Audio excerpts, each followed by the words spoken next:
ઉડતા પંજાબ જેવી હાલત થવાની શિવનગરની જો આ લોકો કડક કાર્યવાહી નહીં કરે ને ડ્રગ્સ આપણે ભાઈ આપણે સાંભળો, આપણે જિલ્લા પોલીસ વડા જોડેથી એક મિનિટ આપણે જિલ્લા પોલીસ વડા જોડેથી શું ખાતરી જોઈએ તમે મને કહો, હું નહીં બોલું, તમે કહો.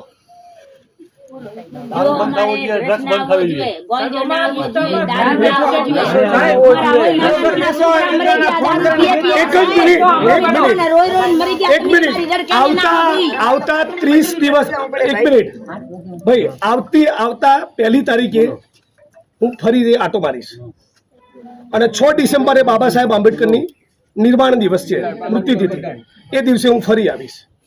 ત્યાં સુધી કોઈ પણ ખૂણામાં કંઈ પણ મળે તો આપણે જ્યાં સુધી જવાબદાર અધિકારીને સસ્પેન્ડ ના કરે ત્યાં સુધી અહીંથી ઊભા થવાનું નથી. આ તો ડિમાન્ડ અમારી વાજબી ખરો છે? આટલું તમે અમને કરી, તમે અમને બાહેધરી આપો.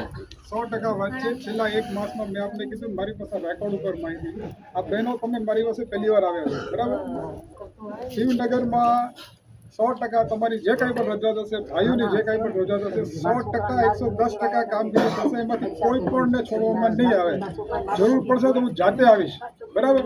કોઈને તમારે એ ફરિયાદ માટે મારા સુધી જિગ્નેશભાઈને તમારામાંથી કોઈને નહીં આપવી પડે, હું બાંહેધરી આપું છું. અને તમે બધા મરી જજો, તમે બધા પુરુષો ઢાંકણીમાં પાણી લઈને ફરી કહું છું ત્રીજી વાર મરી જજો, તો ફરી બહેનો ફરિયાદ કરવી પડે તો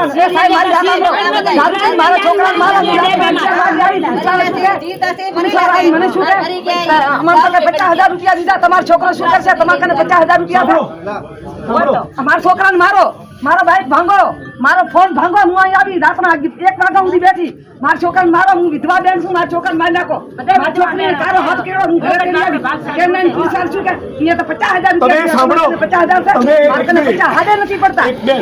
તમારામાંથી જેની બી ફરિયાદ હોય 2-4 દિવસ પછી 5 જણા જિલ્લા પોલીસ વડા શ્રીને મળી લેજો.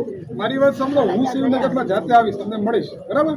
હું જાતે આવીશ, હું લોકો રેગ્યુલર કામ કરીએ છીએ. જાતે આવીશ, તમારે પણ નહીં આવવું પડે, હું જાતે આવીશ, એની બાંહેધરી.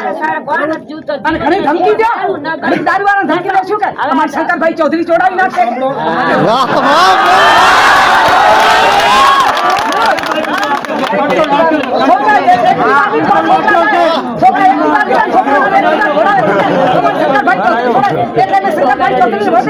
છોકરા મારવા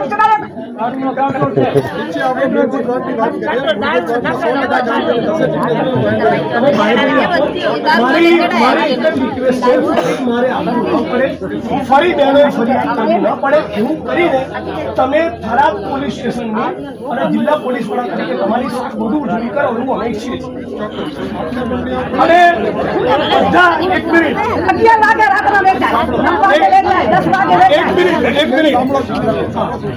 1 મિનિટ બધા પોલીસ કર્મી મિત્રોને કહું, મને ફરિયાદ કરવા બદલ કોઈ પણ પોલીસ કર્મીએ પોતાની આંખની ભ્રમર મારા માણસ સામે ઊંચી કરવાની નથી.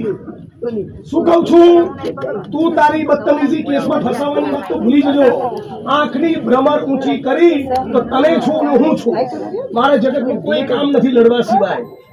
ચૂંટણીનું રાજકારણ 1, 2 ને 3 ને બધું 1, 2 ને 3 હું લડીશ એટલે તમને યાદ કરાવીશ કે લડત કોને કહેવાય.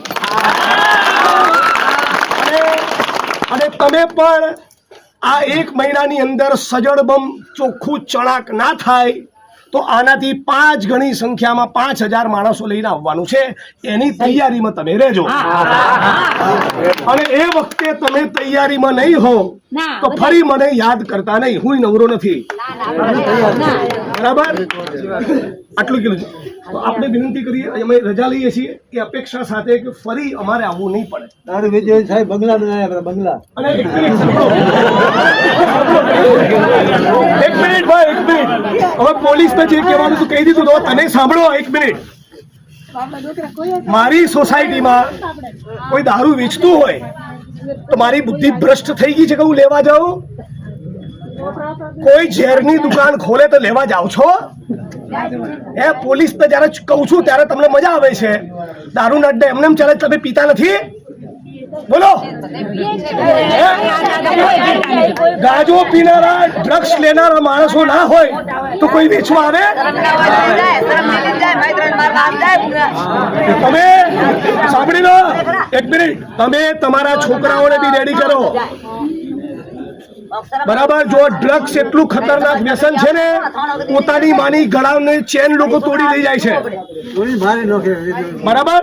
એટલે અત્યારે તાલીઓ પાડનારા લોકો તમે બી સુધરી જજો અને ચેતી જજો. આ બધી બહેનોએ ફરિયાદ કરવી પડી છે કે તમારા માટે સારું નથી.